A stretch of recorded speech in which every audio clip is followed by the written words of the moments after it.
ان الحمد للہ نحمده ونستعینه ونستغفره ونعوذ باللہ من شرور انفسنا ومن سیئات اعمالنا من يهده اللہ فلا مضل له ومن يضلل فلا هادی له واشهد ان لا الہ الا اللہ وحده لا شریک له واشهد ان محمدا عبده ورسوله اما بعد فإن خير الحديث كتاب الله وخير الهدي هدي محمد صلى الله عليه وآله وسلم وشر الأمور محدثاتها وكل محدثة بدعة وكل بدعة ضلالة وكل ضلالة في النار. أعوذ بالله السميع العليم من الشيطان الرجيم من همزه ونفخه ونفثه. بسم اللہ الرحمن الرحیم. رب اشرح لی صدری ویسر لی امری واحلل عقدۃ من لسانی یفقہوا قولی. بسم اللہ الرحمن الرحیم. ان اللہ وملائکتہ یصلون علی النبی یا ایہا الذین آمنوا صلوا علیہ وسلموا تسلیما. اللہم صل علی محمد وعلی آل محمد كما صليت على إبراهيم وعلى آل إبراهيم إنك حميد مجيد. اللهم بارك على محمد وعلى آل محمد كما باركت على إبراهيم وعلى آل إبراهيم إنك حميد مجيد. اللهم ربنا آتنا في الدنيا حسنة وفي الآخرة حسنة وقنا عذاب النار. ربنا آتنا من لدنك رحمة وهيئ لنا من أمرنا رشدا. لا إله إلا أنت سبحانك إني كنت من الظالمين. حسبنا الله ونعم الوكيل. يا حي يا قيوم برحمتك أستغيث ولا حول ولا قوة إلا بالله العلي العظيم. آمين. الحمدللہ آج 17 اپریل 2022 کو سنڈے کے دن قرآن کلاس نمبر 117 میں انشاءاللہ تعالی ہم سورۃ الاعراف کی آیت نمبر 29 سے سٹارٹ لیں گے. پچھلی دفعہ گفتگو کنکلوڈ ہوئی تھی اس بات کے اوپر کہ مشرکین عرب نے اپنی خود ساختہ شریعت کے اندر بے حیائی کا طوفان بدتمیزی برپا کیا ہوا تھا اور طواف کعبہ بھی وہ ایون بالکل نیکڈ حالت میں کرتے تھے. اسی کانٹیکسٹ میں اب نبی علیہ السلام کی مبارک زبان کے ذریعے اللہ تعالیٰ کی منشا کیا ہے، اللہ کی شریعت کیا ہے، اللہ تعالیٰ کن چیزوں کو پسند فرماتا ہے، اپنے بندوں کو کس حال میں دیکھنا چاہتا ہے، وہ اب اس طرف روئے سخن جا رہا ہے. اعوذ باللہ من الشیطان الرجیم. بسم اللہ الرحمن الرحیم. قل امر ربی بالقسط.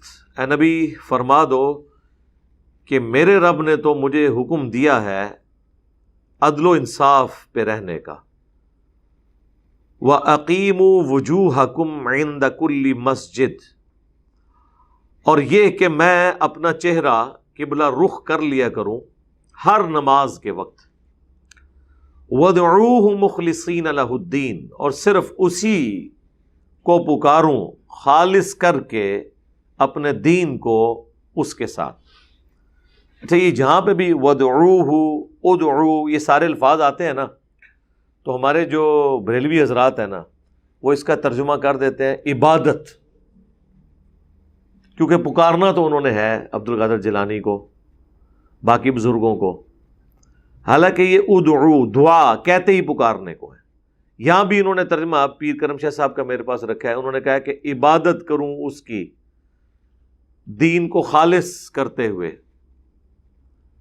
یعنی عبادت تو سارے ہی کر رہے ہیں، لیکن عبادت کی جو اہم ترین شکل تھی دعا، اس میں شرک ہونا تھا، اس لیے اللہ تعالیٰ نے دعا کو الگ سے ہر جگہ ذکر کیا. ایون قرآن کے پہلے صفحے پر ایاک نعبد و ایاک نستعین، اے اللہ ہم عبادت بھی تیری کرتے ہیں اور مدد بھی تجھی سے مانگتے ہیں، یعنی دعا تجھ سے کرتے ہیں. حالانکہ اس کی الگ سے ضرورت ہی کوئی نہیں تھی، کیونکہ عبادت میں دعا شامل ہے، لیکن پھر بھی اللہ کو پتا تھا کہ زیادہ مسئلہ اس میں خراب ہونا ہے، میں اسے کنسنٹریٹ کروں اس کے اوپر۔ ابو داؤد میں، ترمذی میں، نسائی میں حدیث ہے، الدعاء هو العبادہ، دعا ہی عبادت ہے۔ اور پھر نبی الاسلام نے اپنی اس بات کی دلیل میں قرآن کی آیت تلاوت کی، سورہ المؤمن کی آیت نمبر 60، ادعونی استجب لکم، اے میرے بندو مجھ سے دعا کرو میں تمہاری دعاؤں کو قبول کروں گا۔ بے شک جو لوگ میری عبادت سے، یعنی دعا کرنے سے، ذکر دعا کا ہوا اور آگے عبادت کا ذکر آ گیا، اس سے تکبر کریں گے یا مجھ سے نہیں مانگیں گے، میں ایسے لوگوں کو ذلیل و خوار کر کے جہنم میں داخل کروں گا۔ تو اللہ تعالیٰ نے دعا کو عبادت قرار دیا۔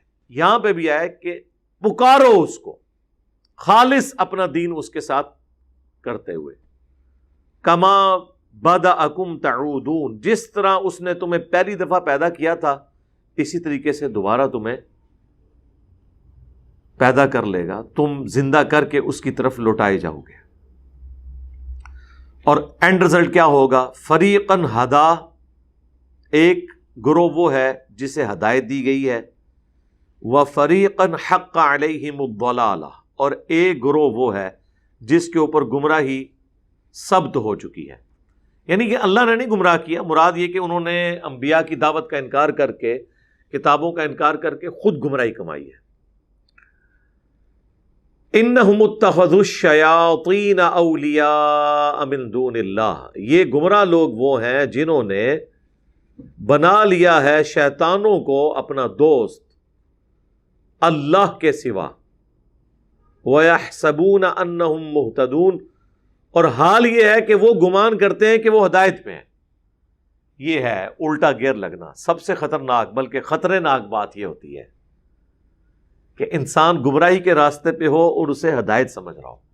اس وقت آپ کو جتنے مذہبی جماعتوں کے لیڈر، ان کے کٹر قسم کے فالورز اتنے پورے اعتماد نظر آئیں گے گویا کہ جنت میں صرف انہوں نے جانا ہے۔ اور قرآن میں دیکھیں اللہ تعالیٰ نے گمراہ لوگوں کی ایک نشانی یہ بھی بتائی ہے کہ وہ شیطان کو اپنا دوست بنائے ہوتے ہیں اللہ کو چھوڑ کر، اس کے باوجود وہ یہ گمان کرتے ہیں کہ ہم ہدایت پر ہیں۔ لہٰذا یہ بات طے کر لیں، کسی کے جذبات، کسی کے دل کی کیفیت، کسی کے ذہن کا سکون یہ ڈٹرمن نہیں کرتا کہ وہ حق پر ہے یا نہیں۔ ایک چیز ہے جو اس چیز کو ڈیفائن کرتی ہے، وہ علم ہے۔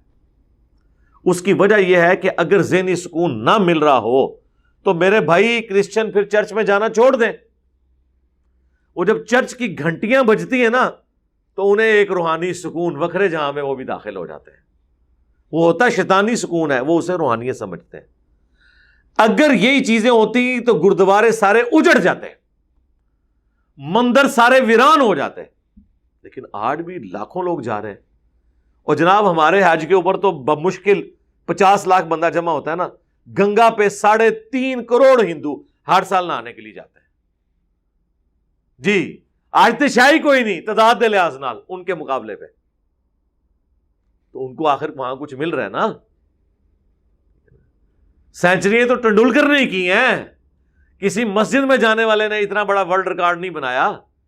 ایک مندر کے پجاری نے کرکٹ میں اتنا بڑا ورلڈ ریکارڈ بنا دیا ہے، سکون تو اسے بھی ملا ہوا ہے وہاں پہ۔ اور یہی وہ سکون ہے جو ہمارے مسلمانوں کو مزارات کے اوپر ڈھول کی تھاپ پہ ناچنے سے، وجد میں جانے سے، عابدہ پروین کے کلام سننے سے، نصرت فتح علی کی قوالی سے، جو وکھرے جہاں میں وہ داخل ہوتے ہیں۔ اور وہ کئی لوگوں کو وہ کہتے ہیں وجد آ گیا، وہ وجد نہیں، پیورلی سائنٹیفک فینامنا ہے، گمک، ریزوننس۔ وہ کسی چیز کے اوپر، وہ جناب مائیکل جیکسن جب گانے کے لیے آتا تھا تو امریکہ میں ٹریفک تو بلاک اس وقت بھی ہو جاتی تھی۔ آپ کے اجتماعات میں اتنے بندے نہیں ہوتے جتنا اس کے اس محفل موسیقی کے اندر لوگ آتے تھے۔ وجد تو ان پہ بھی طاری ہوتا تھا، پیورلی سائنٹیفک فینامنا ہے۔ اس کا دین سے کوئی تعلق نہیں ہے۔ اسی لیے دیکھیں دین کی بنیاد کہیں آپ کو قرآن میں یہ نہیں نظر آئے گی کہ اس بات پہ رکھی ہو کہ آپ کو وجدانی کیفیات کو تلاش کریں۔ ہمیشہ علم علم علم، کیونکہ چیز وہی ہوتی ہے جو 2 + 2 = 4 آپ اس کو کیلکولیٹ کر کے ثابت کر سکیں۔ ورنہ آپ کی کیفیت مندر میں جا کے ٹھیک ہو، ان کی کیفیت گردوارے میں جا کے ٹھیک ہو، تیسرے کسی بندے کی کیفیت چرچ میں جا کے ٹھیک ہو، چوتھے کی کسی مزار پہ جا کے، پانچویں کی کسی مسجد میں جا کے، تو پھر میرے بھائی سارے ہی سچ بول رہے ہیں نا؟ نہیں، سچ وہ بول رہا ہوگا جو الہامی کتابوں کو فالو کرے گا، جو بکش مسلمان ہوگا، وہ سچائی پہ ہوگا۔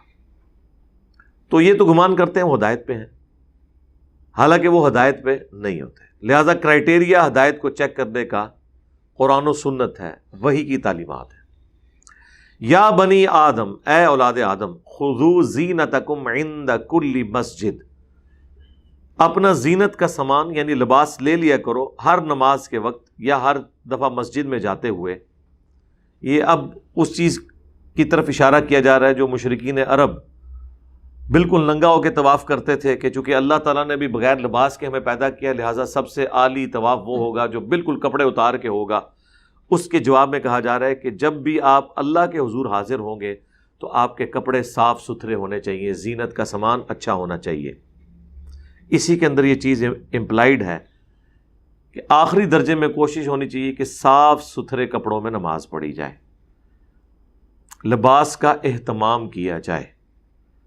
یہ جو اکثر لوگ کہتے ہیں نا جی ہم عام حالت میں تو ٹوپی نہیں پہنتے تو پھر نماز میں کیوں پہنا کریں، اس کے جواب میں یہ آیت پیش کرتا ہوں کہ نماز کے لیے اسپیشلی لباس کا اہتمام کرنا اس کا اللہ نے حکم دیا ہے۔ اگر کوئی عام حالت میں سر نہیں بھی ڈھانپتا، اگر وہ سر ڈھانپنے کو سنت سمجھتا ہے جو یقیناً ہے، اور نماز کے لیے اسپیشلی پگڑی کا، کرتا شلوار کا، خوشبو کا، ٹوپی کا اہتمام کر لیتا ہے اسپیسیفکلی، کم از کم میں مسجد میں آتے وقت اپنے آپ کو زیادہ سے زیادہ اللہ کے نبی صلی اللہ علیہ وآلہ وسلم کی مبارک سنت کے قریب کروں، تو اسے ڈسکریج کرنے کی بجائے انکریج کرنا چاہیے۔ یہ تو اسی طریقے سے ہے کہ کوئی بندہ فجر کی نماز نہیں پڑھتا، اب اسے ہم یہ کہنا شروع کر دیں کہ تو زور بھی نہ پڑھا کر،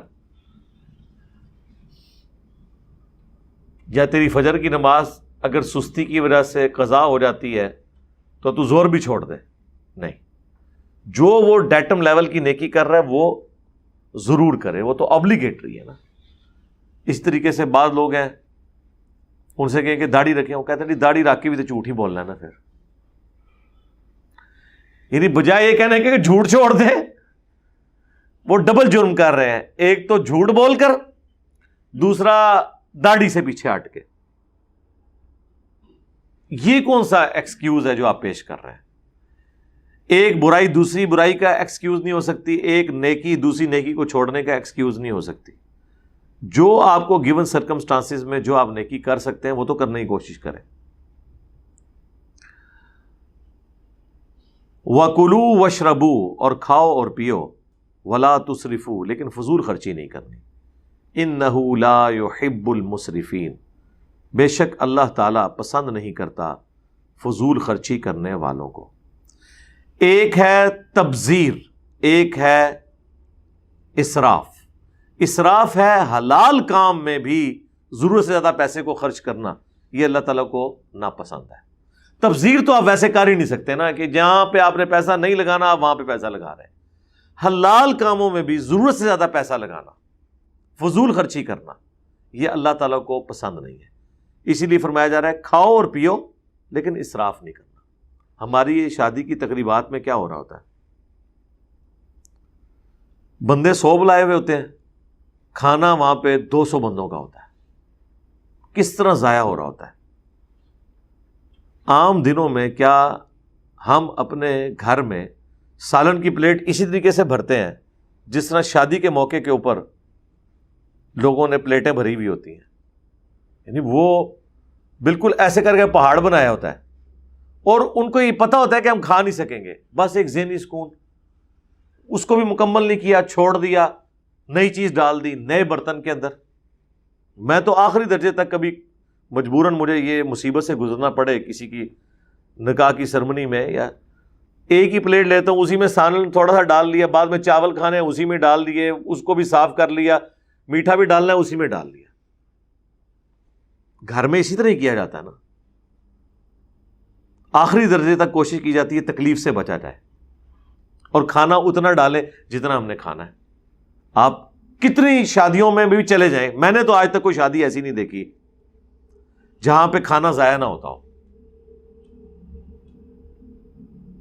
وہ پلیٹیں انہوں نے ٹیبلوں کے نیچے گھسیڑی ہوتی ہیں، پھر ایک اور پلیٹ نکال لیتے ہیں، اس کو پھر بھرتے ہیں۔ اب یہ چیز ہے کہ کھا رہے تو حلال ہیں، لیکن کیا کر رہے ہیں؟ اسراف حرام ہے۔ پھر حلال میں بھی یہ غلو کرنا حرام ہے۔ انہ لا يحب المسرفین، بے شک اللہ تعالیٰ اسراف کرنے والوں کو پسند نہیں کرتا۔ قل، اے نبی فرماؤ، من حرم زینت اللہ التی اخرج لعبادہ، کس نے حرام کیا ہے اللہ کی زینت کو جو اس نے پیدا کی ہے اپنے بندوں کے لیے۔ یہ ایک ٹونٹ کے طور پر بات کی جا رہی ہے کہ تمہیں کس نے یہ پٹی پڑھا دی ہے کہ جو ننگا ہو کر طواف کعبہ کرے گا تو یہ کوئی ثواب کا کام ہے؟ کیا اللہ نے طواف کے دوران کپڑے پہننے یا اچھا لباس پہننے کو حرام کر دیا ہے؟ ہاں یہ ضرور ہے کہ عمرے کا جو طواف ہوگا اس میں آپ نے 2 انسلی چادریں استعمال کرنی ہیں، ننگا تو نہیں پھرنا، باقاعدہ وہ نیچے تہمد ہے، اور عرب میں تو عموماً عام لباس بھی ہوتا تھا، تہمد اور اوپر چادر، یہ عام بھی لباس تھا قمیض کے علاوہ بھی۔ اے نبی ان سے فرماؤ کہ اللہ نے کب یہ چیزیں زینت کی جو ہیں وہ حرام کی ہیں، جو اپنے بندوں کے لیے نکالی ہیں؟ لباس، ظاہر لباس بھی زمین سے ہی اگا ہے نا جی، کپاس زمین سے نکلی ہے۔ والطیبات، اور جو پاکیزہ چیزیں ہیں، من الرزق، رزق میں سے کوئی چیز بھی اللہ تعالیٰ نے حرام نہیں کی ہے، حلال ہے۔ صرف ایشو یہ ہے اسراف نہیں ہونا چاہیے، یا وہ آپ نے حرام طریقے سے کمائی نہ ہو، وہ ساری چیزیں امپلائڈ ہیں اس کے اندر۔ یہ نہ سمجھیے گا کہ بھئی جتنی زینت کی چیزیں، اب یہ جو ماڈرن اسکالرز ہیں وہ یہی آیت پڑھ کے لوگوں کو گمراہ کر رہے ہوتے ہیں کہ جی اللہ نے تو ساری زینتیں حلال کی ہوئی ہیں، اور پھر اس کے بعد یہ رزلٹ نکالتے ہیں کہ عورتیں بے پردہ ہو کے باہر نکل آئیں، اور وہ اپنی زینت کی چیزیں اور سرخی پاؤڈر غیر محرم مردوں پہ ظاہر کرنا شروع کرتے ہیں۔ جی اللہ نے کہاں یہ چیزیں حرام کی ہیں جی، اور آیت یہ پڑھ رہے ہوتے ہیں۔ اس آیت کا اس سے کوئی لینا دینا ہی نہیں ہے، حلال کے دائرے کے اندر اندر بات ہو رہی ہے۔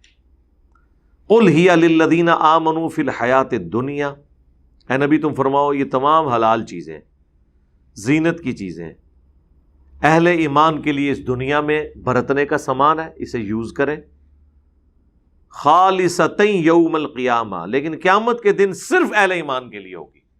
مراد کیا کہ دنیا میں کافر کو بھی کھانا پینا، لباس، جائیداد، فیسلٹیز، ایسٹس ملیں گے، کیونکہ یہ اللہ کا وعدہ ہے۔ اللہ نے کافر کو بھی دنیا میں کھانے کے لیے دینا ہے، لیکن آخرت کا جو رزق ہے، آخرت کی جو نعمتیں ہیں، وہ خالصتاً اہل ایمان کے لیے۔ کذالک نفصل الآیات لقوم یعلمون، اسی طریقے سے ہم اپنی آیات کھول کھول کر بیان کرتے ہیں ان کے لیے جو علم حاصل کرنا چاہیں، جو حقیقت جاننا چاہیں ان کے لیے۔ اب ساتھ ہی پھر بتایا جا رہا ہے کہ حرام چیزیں کون سی ہیں۔ قل انما حرم ربی، اے نبی تم فرما دو کہ اللہ نے تو صرف یہی چیزیں ہیں جو حرام کی ہیں رب نے، الفواحش، بے حیائی، ما ظہر منہا وما بطن، چاہے کوئی ظاہر کی بے حیائی ہو یا چھپی ہوئی، ہر طرح کی بے حیائی اللہ نے حرام کر دی۔ ایک جملے کے اندر قیامت مضمر ہے، یہ آج بھی اسی طریقے سے ویلڈ ہے جس طرح کل تھا۔ ہر وہ بے حیائی جو ظاہر ہو، چھپی ہوئی ہو، دل میں چھپی ہوئی ہو یا لوگوں سے چھپی ہوئی ہو، اور وہ بے حیائی کا کام ہے، وہ ہماری انسٹنکٹ میں اللہ نے ڈال دی ہے کہ کون سی چیز بے حیائی ہے، وہ ساری کی ساری چیزیں اللہ نے حرام کر دی ہیں۔ چاہے کوئی پوسٹر ہو، کوئی تصویر ہو، کوئی فلم ہو، کوئی جان بوجھ کر ذہن میں لانے والا خیال ہو جو اللہ اور بندے کے درمیان راز ہے، یہ سب کی سب چیزیں حرام ہیں اگر وہ بے حیائی پر مبنی ہے۔ والاثم اور گناہ کا کام، ہر گناہ، والبغی اور ہر طرح کی بغاوت، ہر وہ کام جو اللہ کی حد کو توڑ جائے، یعنی جو چیز اللہ نے فرض کی ہے وہ آپ پوری نہیں کر رہے تب بھی آپ بغاوت کر رہے ہیں، اور جو اللہ نے چیز حرام قرار دی ہے آپ اس کو ایکٹیویٹ کر رہے ہیں، اس پہ چل رہے ہیں، تب بھی آپ بغاوت کر رہے ہیں۔ بغیر الحق، حق کے بغیر۔ ہاں، حق کے ساتھ کوئی ایسا معاملہ ہو سکتا ہے،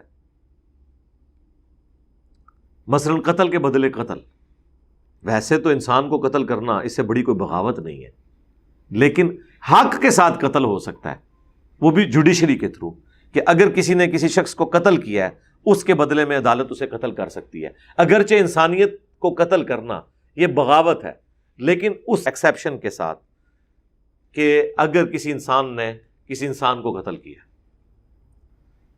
کسی جانور کو مارنا بھی ناحق ہے، لیکن گوشت حاصل کرنے کے لیے کسی جانور کو ذبح کرنا یہ حلال ہو جاتا ہے۔ اس لیے آپ دیکھیں اللہ کے نام پہ آپ جانور کو حلال کرتے ہیں کہ جانور کیا کسی انسان کی جان نہیں لی جا سکتی، جانور کی بھی نہیں لی جا سکتی سوائے اللہ کے حکم کے۔ انسان کی جان بھی جو میدان جنگ میں لی جاتی ہے نا، وہ اللہ کے حکم کی وجہ سے لی جاتی ہے، ورنہ کوئی مسلمان کسی کافر کو بھی نہیں قتل کر سکتا۔ قرآن میں تو ہے نا، جس نے ایک جان کو ناحق قتل کیا پوری انسانیت کو قتل کیا، جس نے ایک جان کو بچایا اس نے پوری انسانیت کو بچایا۔ بخاری میں حدیث ہے، جس نے کسی کافر کو بھی ناحق قتل کیا وہ بھی جنت کی خوشبو نہیں پائے گا، حالانکہ جنت کی خوشبو 40 سال کی مسافت سے آ رہی ہوگی۔ تو اس طرح کے جو بغاوت والے کام ہیں بعض اوقات وہ حق پر مبنی ہو جاتے ہیں جبکہ اس کی ریکوائرمنٹ ہو جاتی ہے، جس طرح قتل کے بدلے قتل، لیکن وہ بھی آپ نے قانون ہاتھ میں نہیں لینا، جوڈیشری۔ فساد فی الارض کے اگینسٹ قتل حکومت کا کام، جانوروں کو ذبح کرنا گوشت حاصل کرنے کے لیے، وہ بھی ذبح کرتے وقت آپ نے بسم اللہ اللہ اکبر پڑھنا ہے کہ اس کی جان میں لے نہیں سکتا تھا، لیکن اے اللہ تیرے نام پہ جان لے رہا ہوں، چونکہ تو نے مجھے اجازت دی ہے کہ میں اس کا گوشت استعمال کر سکتا ہوں، تو تیرے نام پہ ہی اس کی جان نکالی جا سکتی ہے۔ ہر چیز گاڈ اورینٹڈ ہے۔ وَأَن تُشْرِكُوا بِاللَّهِ، اور یہ کہ تم اللہ کے ساتھ شرک کرو، تو سب سے بڑی چیز یہی ہے، مَا لَمْ يُنَزِّلْ بِهِ سُلْطَانًا، کہ اللہ نے اس کے لیے کوئی سند نازل نہیں کیا آسمان سے۔ وَأَن تَقُولُوا عَلَى اللَّهِ مَا لَا تَعْلَمُونَ، اور یہ کہ تم اللہ پر ایسی بات باندھو، ایسی بات اس کی طرف منسوب کرو جس کے بارے میں تمہارا علم نہیں ہے، اپنی مرضی سے اللہ کی طرف عقیدے منسوب کر دو۔ اس سے پہلے ساتھ ہی ذکر ہوا ہے شرک کا، جس کے لیے کوئی سند نازل نہیں ہوئی، یعنی وہ شرک جو کرتے تھے وہ سمجھتے تھے کہ یہ اللہ تعالیٰ نے ہی چھوٹے آلہہ ان بتوں کو بنایا ہے۔ اس کے اوپر بات کی جا رہی ہے کہ اللہ کے سوا جن ہستیوں کے بارے میں تمہارا عقیدہ نا کہ یہ اللہ کے نائب ہیں دنیا میں، یہ چھوٹے چھوٹے بت جو ہیں، یہ فرشتوں کی جو تم نے مورتیں بنائی ہوئی ہیں، اور یہ گمان کرتے ہو کہ یہ اللہ ہی کے بندے ہیں۔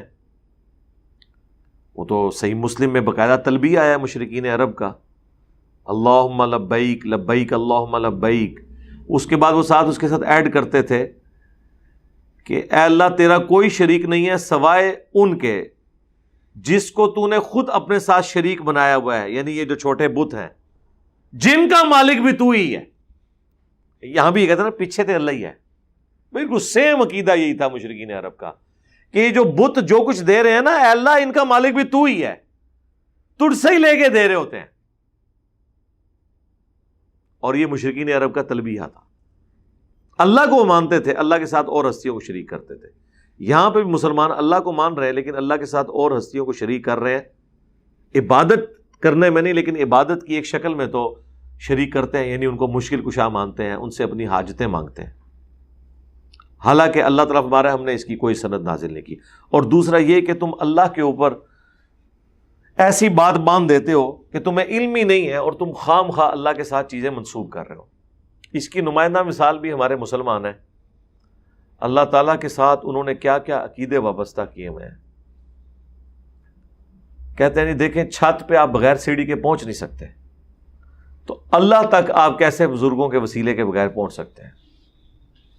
یہ ہے اللہ کے ساتھ وہ بات منسوب کر رہے ہیں جس کا علم ہی ان کے پاس نہیں ہے۔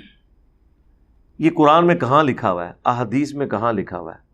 ہاں ایک وسیلہ اور توسل ہم مانتے ہیں کہ اللہ اور مخلوق کے درمیان واسطہ پیغمبر ہوتا ہے، پیغمبر کی تعلیمات کتاب و سنت کی شکل میں، جو پیغمبر آپ کو سکھاتے ہیں کہ اللہ تک پہنچنے کا یہ ذریعہ ہے۔ اس اعتبار سے تو پیغمبر اللہ تک پہنچنے کی سیڑھی ہیں، لیکن پیغمبر یہ تو نہیں کہہ رہے ہوتے کہ ہمیں پوجنا شروع کر دو، ہم سے حاجت روائی شروع کر دو۔ وہ تو اللہ کا راستہ دکھاتے ہیں، اور وہ صرف پیغمبر نہیں، وہ دنیا میں ہر مسلمان کا کام ہے کہ دوسرے انسان کو، چاہے وہ مسلمان ہے یا کافر ہے، اس کو اللہ کا تعارف کروائے۔ اس سے وہ سیڑھی کیسے بن گیا؟ ان معنوں میں کہ آپ نے دعا بھی مانگنی ہے تو پہلے بابوں کو بیچ میں ڈالیں؟ نہیں، دعا کے لیے تو اللہ تعالیٰ نے واضح قرآن حکیم میں 40 کم از کم دعائیں ربنا کے ساتھ ہیں، انبیاء کی دعائیں ہیں۔ کوئی دعا واسطے اور وسیلے کے ساتھ نہیں ہے، ڈائریکٹ اللہ سے مانگا گیا۔ ادعونی استجب لکم، اے میرے بندوں مجھ سے مانگو میں قبول کروں گا۔ وَإِذَا سَأَلَكَ عِبَادِي عَنِّي فَإِنِّي قَرِيب، اور اے نبی جب میرے بندے آپ سے پوچھتے ہیں میرے متعلق تو فرماؤ میں تمہارے بالکل قریب ہوں۔ اجیب الدعوۃ الداعی اذا دعان، ہر پکارنے والے کی پکار کو سنتا ہوں جب وہ مجھے پکارے، ہر بندے کو سنتا ہوں، کوئی سیڑھی لگانے کی ضرورت نہیں ہے۔ ہاں پروٹوکول ہے دعا کا، جو جامعہ ترمذی میں آیا کہ اللہ کی حمد اور دروشی پڑھ کے آپ اللہ کی طرف متوجہ ہوں، وہ ایک دعا کا سلیقہ ہے۔ مانگنا اللہ ہی سے، مشکل کشا، حاجت روا، تکلیف دور کرنے والا صرف اللہ ہے۔ وَلِكُلِّ أُمَّةٍ أَجَلٌ، ہر امت کے لیے ایک وقت مقرر ہے اس کی موت کا، انڈیویجول کا بھی امت کا بھی۔ فَإِذَا جَاءَ أَجَلُهُمْ، تو جب ان کا وقت آ جائے گا، یعنی ہر امت پہ عذاب کا وقت ایک مقرر ہوتا ہے پیغمبروں کا انکار کرنے کے اوپر۔ جب وہ وقت آتا ہے لا يستأخرون ساعة ولا يستقدمون، تو نہ ایک گھڑی پیچھے ہٹ سکتی ہے نہ آگے بڑھ سکتی ہے، ایگزیکٹلی اس وقت میں وہ عذاب آ جائے گا جو اللہ نے طے کیا ہے، چاہے کسی انڈیویجول کے اوپر عذاب ہو موت کی شکل میں۔ موت کے بعد عذاب کا سلسلہ شروع ہے نا، یہ آگے ابھی آئے گا کہ جب موت کا وقت قریب آتا ہے نا گناہ گاروں کی، تو ان کے اوپر کیا کیفیت طاری ہوتی ہے اللہ کی طرف سے، فرشتے ان کے ساتھ کیا سلوک کرتے ہیں۔ تو انڈیویجول کی موت ہو یا قوموں کی اجتماعی موت ہو، چنگھاڑ کی شکل میں عذاب آ کے، پتھروں کی شکل میں عذاب آ کے، سمندر میں غرق کر کے، یا ہمارے نبی الاسلام کے کیس میں قتال کے ذریعے عذاب آیا، غزوہ بدر کی شکل میں ان پر صحابہ کرام کی تلواریں مسلط ہوئیں، یہ تمام یہ ایک لمحے کے لیے آگے پیچھے نہیں ہو سکتی۔ مسلم شریف میں تو الفاظ ہے نبی الاسلام نے ایک دن پہلے صحابہ کرام کو بتا دیا تھا کہ کل یہاں پہ ابو جہل کی لاش پڑی ہوئی ہوگی، یہاں کل عتبہ کی لاش پڑی ہوگی۔ اللہ تعالیٰ نے نبی الاسلام کو پہلے ہی یہ چیزیں دکھا دی، اور صحابہ کہتے ہیں اگلے دن ہم نے ایگزیکٹلی ان جگہوں پہ وہ لاشیں دیکھی۔ تو یعنی وہ اللہ تعالیٰ نے پہلے ہی مقرر کیا تھا کہ ابو جہل کے عذاب کا وقت کل غزوہ بدر کے دن ہے، اس کی گردن جو ہے وہ عبداللہ ابن مسعود نے کاٹنی ہے، یہ مقرر تھا۔ یا بنی آدم، اے اولاد آدم، اما یأتینکم رسل منکم، جب کبھی بھی ہمارے پیغمبر تمہارے پاس آئیں، اگر ہمارے پیغمبر تمہارے پاس ہماری طرف سے، یقصون علیکم آیاتی، جو بیان کریں تم پر میری آیات کو، فمن اتقا، تو جو کوئی تقوی کی روش اختیار کرے گا، اللہ سے ڈر جائے گا، اس کی شریعت کی پیروی شروع کر دے گا، وَأَصْلَحَ، اور اپنی اصلاح بھی کر لے گا۔ صرف ڈرنا نہیں ہے، اگے بھی ٹرنا ہے۔ ادھر آپ دیکھیں، میں نے کئی بے نمازیوں کو دیکھا ہے، ذرا سی اللہ رسول کی بات کرتے ہیں اس طرح آنکھوں سے آنسو رواں ہو جاتے ہیں، بندہ کہتا ہے کہ یار کتنا بڑا کوئی عاشق رسول ہے۔ کتنے آپ ٹی وی پہ بھی لوگ دیکھ رہے ہیں کس طرح دعائیں کروا رہے ہوتے ہیں رو رو کے، اور حرکتیں ان کی دیکھیں۔ تو اصلاح بھی کریں، خالی یہ اپنے اوپر کیفیت نہیں طاری کرنی. فلا خوف علیہم ولا هم یحزنون، تو ایسے لوگوں کے اوپر نہ کوئی خوف ہوگا قیامت کے دن، نہ وہ غمناک ہوں گے. والذین کذبوا بآیاتنا، اور جو لوگ ہماری آیات کو جھٹلا دیں گے، واستکبروا عنہا، اور اس سے تکبر اختیار کر لیں گے. یہ بڑی امپورٹنٹ بات ہے. آیات سے تکبر اختیار کرنا کیا ہے؟ کہ آیت سن لی، ایمان بھی لے آئے، لیکن مرضی اپنی کی. یہ ہے اکڑ. عاجزی یہ ہے کہ اللہ کا حکم مانا، اس کی پیروی کی. اکڑ یہ ہے کہ حکم سن بھی لیا، کی اپنی مرضی. جو صحیح مسلم میں حدیث ہے، تکبر یہ نہیں ہے کہ تم اچھا لباس پہنو یا اچھے دکھو. اللہ بھی خوبصورت ہے، خوبصورتی کو پسند فرماتا ہے. تکبر یہ ہے کہ تم حق بات سے اناد کرو اور دوسروں کو حقیر سمجھو. دل گواہی دے دے کہ بات سچی ہے پھر بھی نہ مانو، یہ ہے تکبر. اچھا لباس پہننا کوئی تکبر نہیں جب تک کہ دوسروں کو حقیر نہ سمجھنا شروع کر دے انسان. تو جن لوگوں نے ہماری آیات کو جھٹلایا، چاہے مسلمان ہیں یا کافر دونوں، اور تکبر کیا، اولئک اصحاب النار، ایسے ہی لوگ ہوں گے جو ہوں گے دوزخ والے، آگ والے. ہم فیہا خالدون، وہ رہیں گے اس میں ہمیشہ ہمیش. اللہم لا تجعلنا منہم، اللہم اجرنا من النار، آمین. فمن اظلم ممن افترى علی اللہ کذبا، تو اس سے بڑھ کر ظالم کون ہو سکتا ہے جو اللہ کے اوپر جھوٹ باندھے. جھوٹ اس طرح بھی باندھا جا سکتا ہے کہ اللہ کی طرف ایسے عقائد و نظریات منسوب کر دے جو اللہ نے نازل نہیں کیے، جس کانٹیکسٹ میں بات چل رہی ہے. جھوٹ یہ بھی ہو سکتا ہے کہ کوئی شخص پیغمبر نہ ہو اور وہ دعوی پیغمبری کر دے. او کذب بآیاتی، یا اس سے بڑھ کر ظالم کون ہو سکتا ہے کہ جب اللہ کا پیغمبر اس کے پاس آ جائے، آیات آ جائیں، وہ ان کو انکار کرتے. یعنی سب سے بڑا جھوٹا کذاب وہ ہے جو دعوی پیغمبری کرے اگر وہ پیغمبر نہیں ہے، اور اگر وہ پیغمبر ہے تو سب سے بڑا جھوٹا اور کذاب وہ ہے جو پیغمبر کا انکار کرتے. اینڈ وائس ورسا، دونوں بیک وقت چیزیں ہیں. اولئک ینالہم نصیبہم من الکتاب، یہ وہ لوگ ہیں جن کو حصہ مل جائے گا ان کے نصیب کا.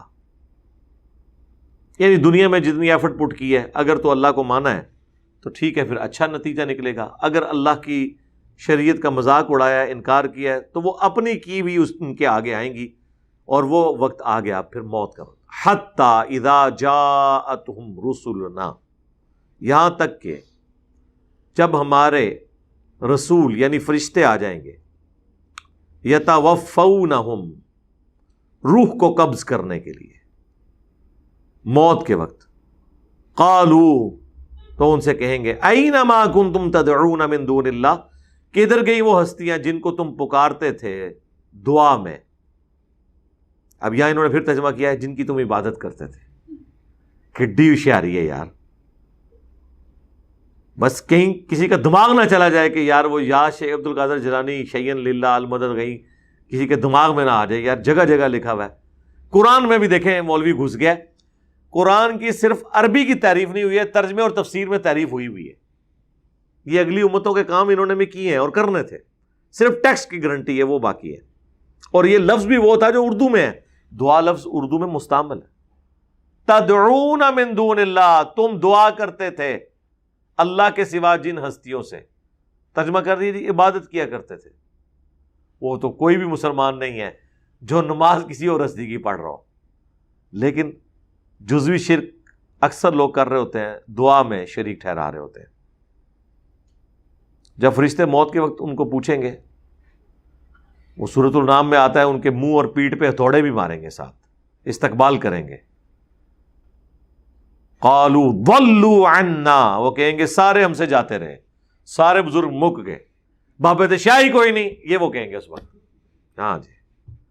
وشہدوا علی انفسہم انہم کانوا کافرین، اور وہ خود اپنے اوپر گواہی دے دیں گے کہ وہ پہلے کفر کیا کرتے تھے، نہ شکرے تھے، اللہ کی شریعت کا انکار کرتے تھے، اپنی خود ساختہ شریعت انہوں نے مانی ہوئی تھی.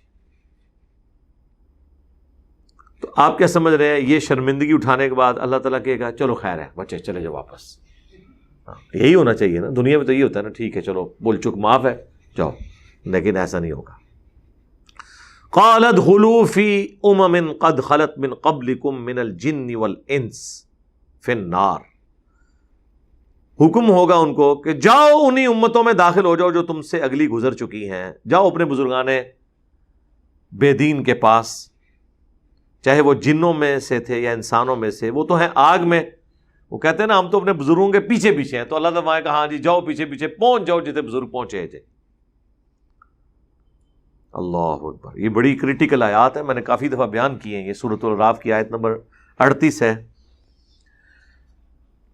کہ جب یہ جہنمی جہنم میں جائیں گے تو یہ پھر کہیں گے یا اللہ ہمارے بزرگوں کو دگنا عذاب دے جن کی وجہ سے ہم گمراہ ہوئے۔ یہ وہی کیس یہاں پہ بھی ڈسکس ہو رہا ہے، سورۃ الاحزاب کے اینڈ پہ بھی آتا ہے، سورۃ الاعراف میں بھی آ رہا ہے کہ جب کبھی کوئی امت جہنم میں داخل ہوگی انہیں کہا جائے گا کہ جاؤ جہاں تمہارے اگلے بزرگ جو گزر چکے تم بھی ان کے پیچھے پیچھے جاؤ، جا کے پیر شیر دباؤ نہ دے، دنیا تے دباندے سو نا، جاؤ پہنچو، لیکن آگ میں، جنت میں نہیں، جہنم میں۔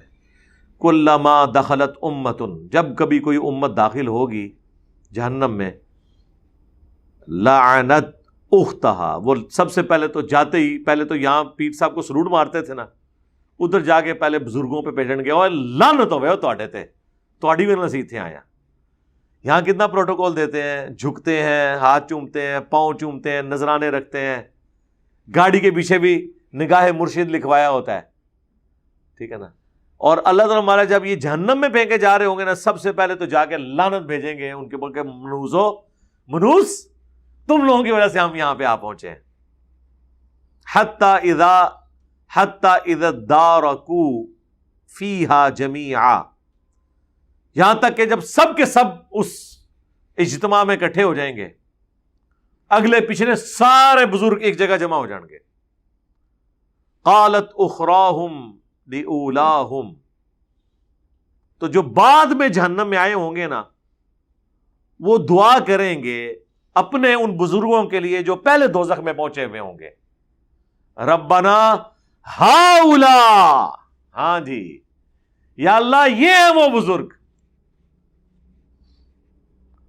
اضلونا، جنہوں نے ہمیں گمراہ کیا تھا، فآتہم عذابا ضعفا من النار، تو اے اللہ انہیں آگ کا دگنا عذاب دے جنہوں نے ہمیں گمراہ کیا۔ بھئی اللہ نے تو اپنی مرضی کرنی ہے، یہ دنیا میں آپ اپنی مرضی کر رہے تھے نا، آخرت میں تو اللہ کا حکم چلنا ہے۔ اللہ تعالیٰ فرمائے گا واہ واہ کیا بات ہے، اللہ تعالیٰ دعا قبول کرے گا اور ان کے لیے بھی آگے خوشخبری سنا دے گا۔ قال لکل ضعف ولکن لا تعلمون، اللہ فرمائے گا بے فکر رہو، تواڈے بزرگاں نو ڈبل عذاب ہوئے گا، تانوں بھی نال ہوئے گا ڈبل عذاب، اس وجہ سے کہ تمہیں نہیں تھی عقل دی ہوئی تھی، تم نہیں سوچ سکتے تھے، اور اس وجہ سے کہ سرکار آپ بھی تو کسی کے بزرگ ہیں نا، اگر یہ آپ کے حضرات ہیں تو آپ بھی تو آنے والوں کے حضرات ہیں نا۔ ہاں یہ اپنے بزرگوں کے نام اکابرین، بزرگان دین اتنی عزت سے اس لیے لیتے ہیں کہ کل کو جب ہم مرے نا تو ہم بھی اکابرین ڈکلیئر ہوں۔ تو اللہ تعالیٰ فرمائے گا کہ جس طرح تمہارے اکابرین نے تمہیں گمراہ کیا، تم بھی تو اپنے زمانے کے مفتی اعظم تھے نا، آج کے مفتی اعظم تو وہ ہیں نا جو آج کے ہیں۔ جب یہ اپنے بڑوں کے لیے کہیں گے کہ یا اللہ ان کو ڈبل عذاب دے، تو ان کے جو آج کل کے چھوٹے ہیں وہ تو ان کے لیے بھی ڈبل عذاب مانگ رہے ہوں گے نا۔ تو اللہ تعالیٰ کوئی لمبی چوڑی کے بجائے اللہ کہے گا جی سب کو ڈبل، جاؤ موجہ مارو، سارے نو ڈبل عذاب دے، بونس، وَلَٰكِن لَا تَعْلَمُونَ، لیکن تم جانتے نہیں ہو۔ وَقَالَتْ أُولَاهُمْ لِأُخْرَاهُمْ، جب اللہ تعالیٰ کہ نا سب کو دگنا عذاب ہے، پھر وہ بڑوں کو بھی تھوڑا سا صبر آئے گا، وہ پھر کہیں گے اپنے چھوٹوں سے فَمَا كَانَ لَكُمْ عَلَيْنَا مِنْ فَضْلٍ،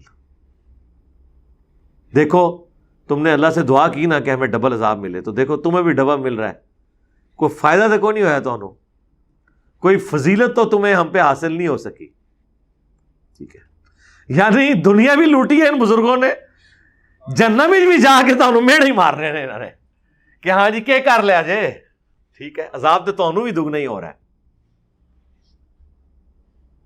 فذوقوا العذاب بما کنتم تکسبون, تو چکھو اس عذاب کا مزہ بسبب اس کے جو تم دنیا میں کیا کرتے تھے. یعنی کیا کرایا اپنا ہی ہے, ورنہ تو میرے بھائی آج بھی کتنے لوگ ہیں پوری پوری زندگی گمراہ فرقوں کے پیشواؤں کے ساتھ اٹیچ رہتے ہیں, لیکن جب انہیں بات سمجھ آ جاتی ہے چھوڑ دیتے ہیں ان کو, اور جو نہیں چھوڑ رہے وہ اپنی مرضی سے نہیں چھوڑ رہے.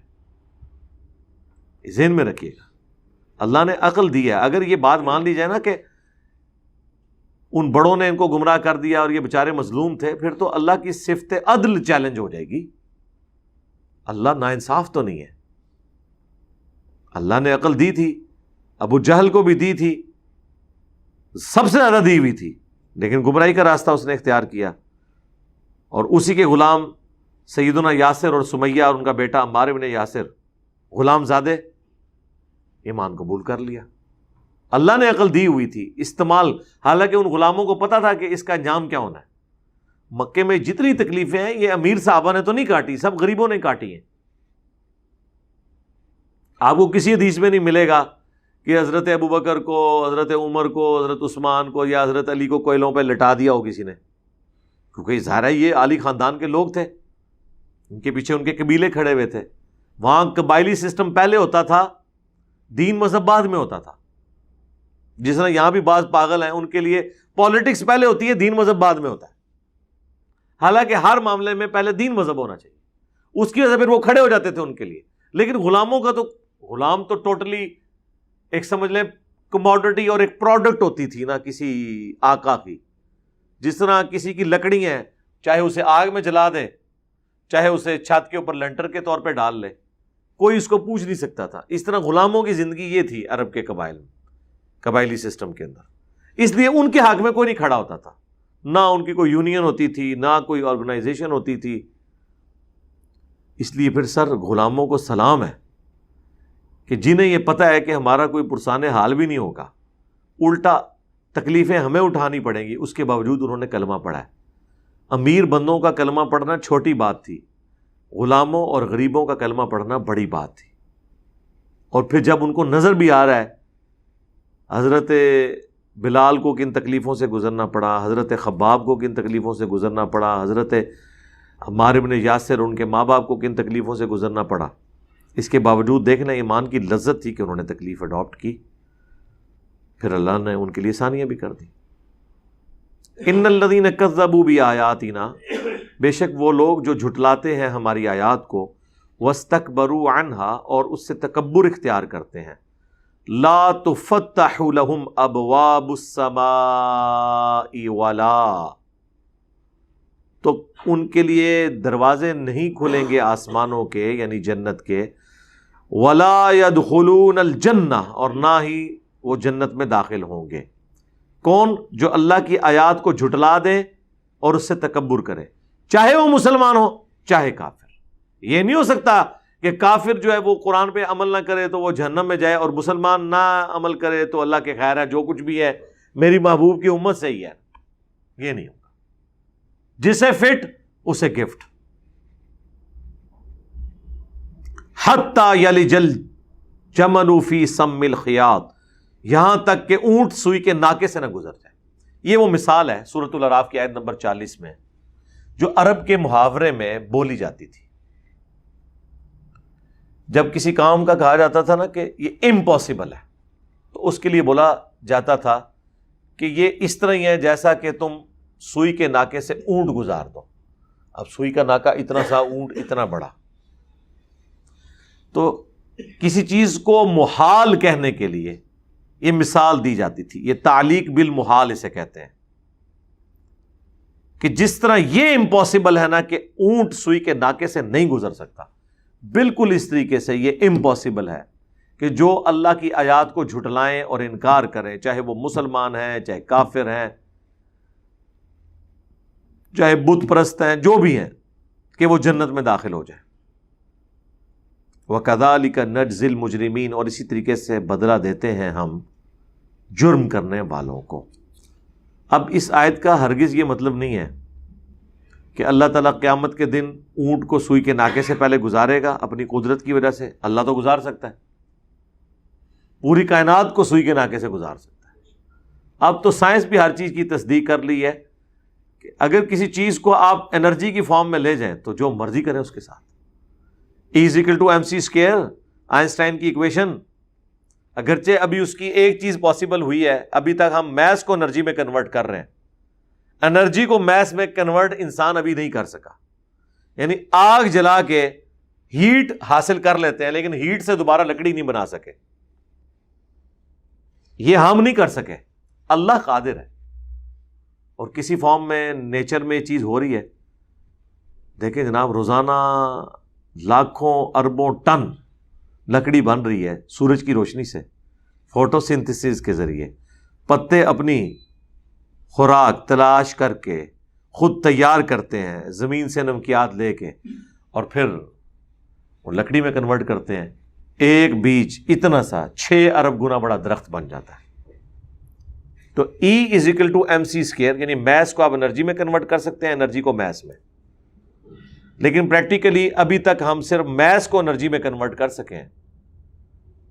پٹرول بھی میس ہے، اس سے آپ انرجی حاصل کر لیتے ہیں، لیکن وہ جو دھواں نکل رہا ہے، اگر آپ کہیں کہ اس دھوئیں کو میں واپس پیٹرول بنا دوں، یعنی انرجی کو میس میں بدل دوں، تو یہ امپاسبل ہے ابھی تک، ہو سکتا ہے مستقبل میں ہو، اور اگر یہ کرنے میں انسان کامیاب ہو جائے تو پھر تو آپ جو مرضی کریں۔ بہرحال یہاں پہ ایک سمجھانے کے لیے مثال بیان کی جا رہی ہے۔ یہی مثال صحیح مسلم میں 7035 نمبر حدیث میں آئی کہ میرے اصحاب میں 12 منافق ہیں، جن میں سے 8 ایسے ہیں جن کی پشت پہ دوبیلا پھوڑا نکلے گا جس کی ہیٹ وہ اپنے سینے میں محسوس کریں گے، وہ کبھی بھی جنت میں داخل نہیں ہوں گے، حتی یلج الجمل فی سم الخیاط، یہاں تک کہ سوئی کے ناکے سے اونٹ نہ گزر جائے۔ یہ سمجھانے کے لیے مثال کے طور پر اسے کہا جاتا ہے تعلیق بالمحال۔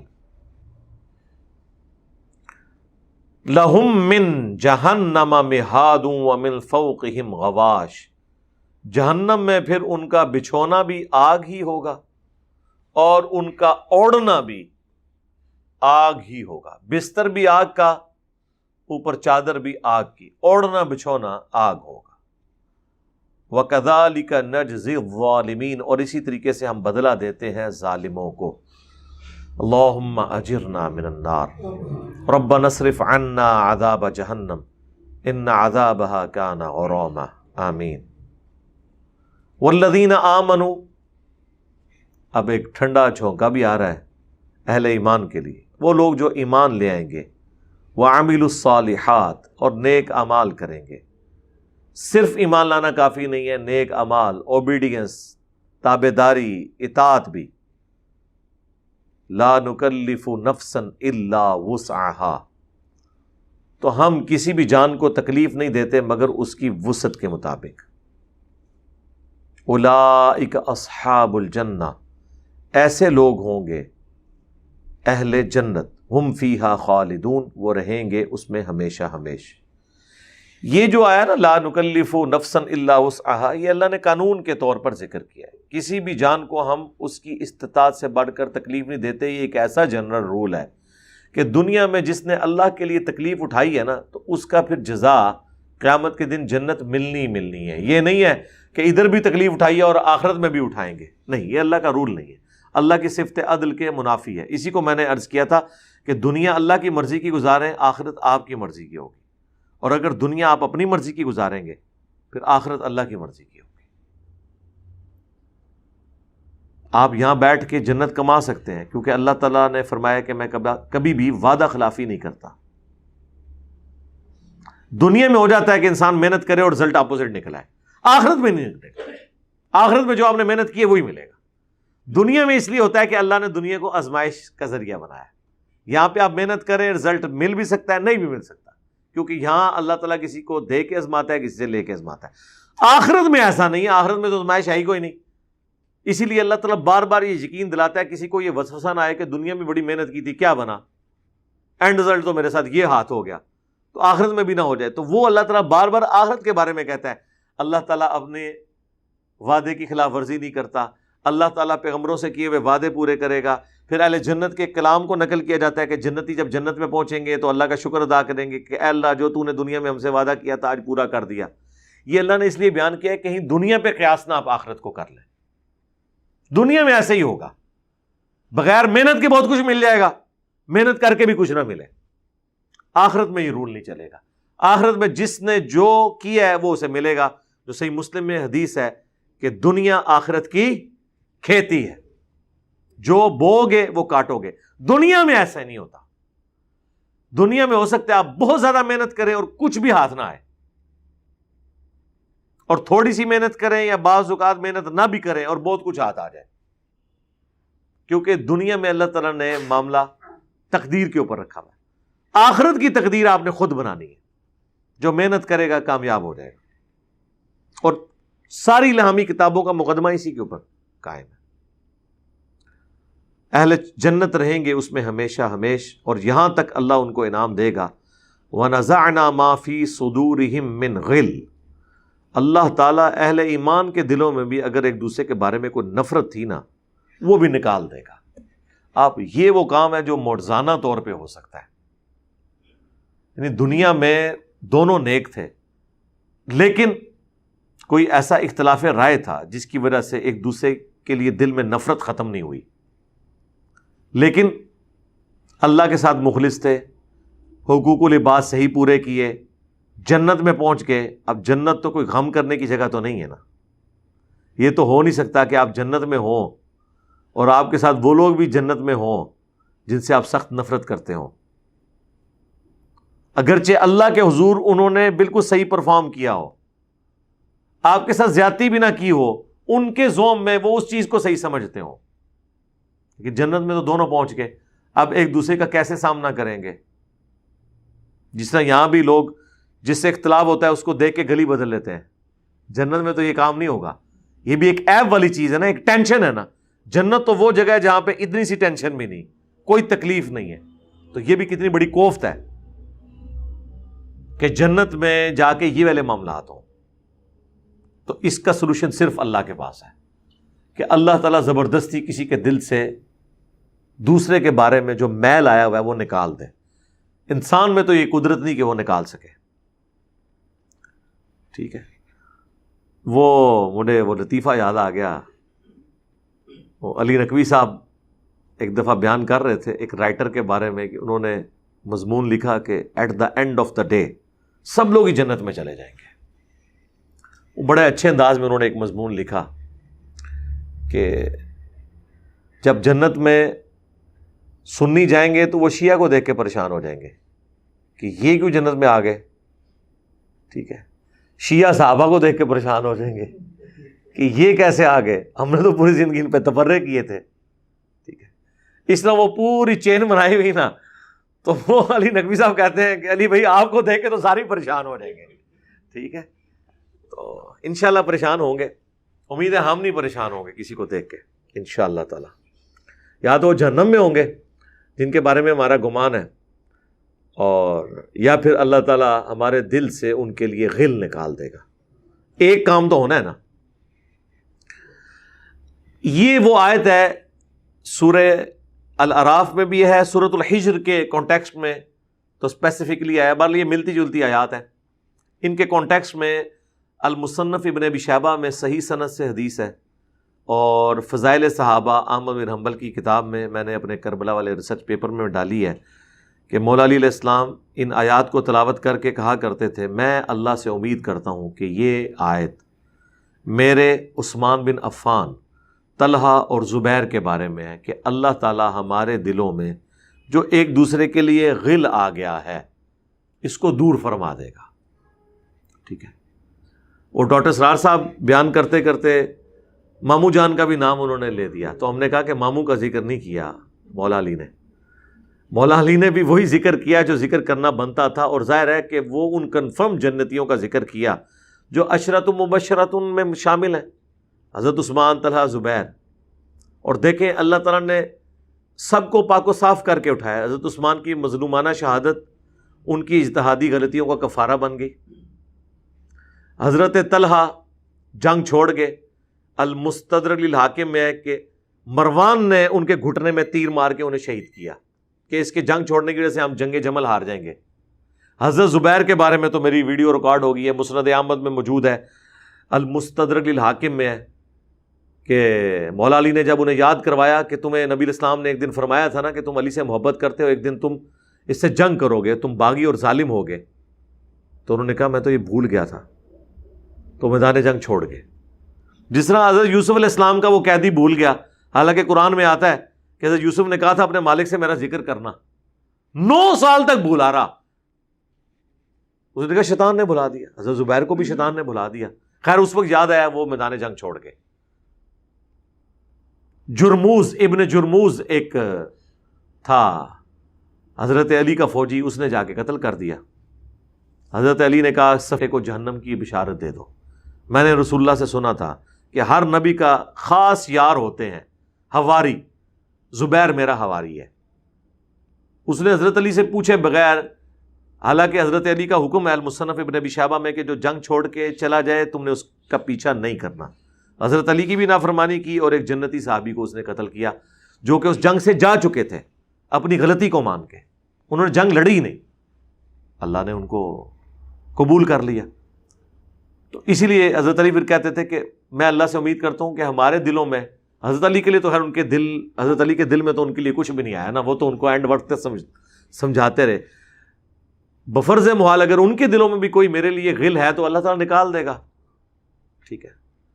تو باقی مامو جان کے لیے تو المصنف ابن ابی شیبہ میں آیا کہ قنوت نازلہ پڑھی ہے مولا علی نے، اور المصنف ابن ابی شیبہ میں مولا علی کہتے ہیں کہ قیامت کے دن میں اللہ سے امید کرتا ہوں کہ ہمارے مقتولین اور ہمارے مخالفین کے مقتولین جنت میں ہوں گے، اور پھر فیصلہ میرے اور معاویہ کے درمیان اللہ کی عدالت میں طے پائے گا۔ یہاں تک بات کر کے مولا علی نے چھوڑ دی ہے۔ اب یہ آخرت کا معاملہ ہے، ادھر بیٹھ کے کوئی کسی کو ڈیسائیڈ کرنے والا نہیں ہوتا کہ کسی کے لیے جہنم کی بشارت سنائے، آخرت کے معاملات کو آخرت کے لیے رہنے دیں۔ بہرحال چونکہ اس کے ساتھ یہ چیزیں جڑی ہوئی ہیں اس لیے میں نے اسے کور کیا۔ تجری من تحتہم الانہار، ان کے نیچے نہریں رواں ہوں گی۔ وقالوا الحمد للہ الذی ہدانا لہذا، اور وہ پھر تعریف اللہ کی کریں گے کہ تمام تعریفیں اس اللہ کے لیے جس نے ہمیں گائیڈ کر دیا، پہنچا دیا یہاں تک۔ وما کننا لنہتدی، جبکہ ہماری تو یہ کمپیٹنسی نہیں تھی کہ ہم ہدایت پر ہوتے، لولا ان ہدان اللہ، اگر اللہ ہی ہمیں ہدایت نہ دیتا۔ یہ اللہ کے نیک بندوں کی نشانی یہی ہوتی ہے کہ وہ اپنی ہر چیز کو اللہ کی طرف منسوب کرتے ہیں، جبکہ اللہ تعالیٰ قرآن میں جگہ جگہ کہتا ہے کہ یہ نیک بندوں کے اعمال ہیں، اور بندے کیا کہتے ہیں؟ نہیں اللہ تیرا فضل ہے، اور بیک وقت دونوں باتیں درست ہیں۔ جو محنت کرتا ہے اسی کو پھل ملتا ہے، اور پھر محنت کے بعد پھل ملنا یہ اللہ کی توفیق سے ہوتا ہے، اللہ تعالیٰ استقامت دیتا ہے۔ لقد جاءت رسل ربنا بالحق، بے شک ہمارے پاس ہمارے رب کے رسول حق کے ساتھ آئے تھے۔ وَنُودُوا، اور ان کو ندا دی جائے گی، ان تلکم الجنہ، کہ اب تمہارے لیے ہے جنت، یہ وہ جنت ہے، اورثتموہا بما کنتم تعملون، جس کے تم وارث بنائے گئے ہو بسبب ان اعمال کے جو تم دنیا میں کیا کرتے تھے۔ دیکھا ہے؟ اللہ نے اسے اپنے فضل کی طرف منسوب نہیں کیا، یہ اللہ کی قدردانی ہے۔ اللہ نے کہا نہیں میرے بندو، تم نے کام ہی ایسے کیے تھے، جنت تو تم پہ واجب تھی، میں نے دینی تھی، یہ تمہاری محنت ہے۔ اور بندے کیا کہہ رہے ہیں؟ نہیں اللہ تیرا فضل ہے، تو نے پیغمبر بھیجے، تو نے کتابیں بھیجی، تو نے ہدایت دی، اگر تو ہدایت نہ دیتا تو ہم گمراہی ہوتے۔ یہی ایٹیچیوڈ ہونا چاہیے۔ اللہم اجعلنا منہم مع النبیین والصدیقین والشہداء والصالحین، آمین۔ سبحانک اللہم وبحمدک، اشہد ان لا الہ الا انت، استغفرک واتوب الیک، وما علینا الا البلاغ المبین۔ جزاکم اللہ خیرا، آمین۔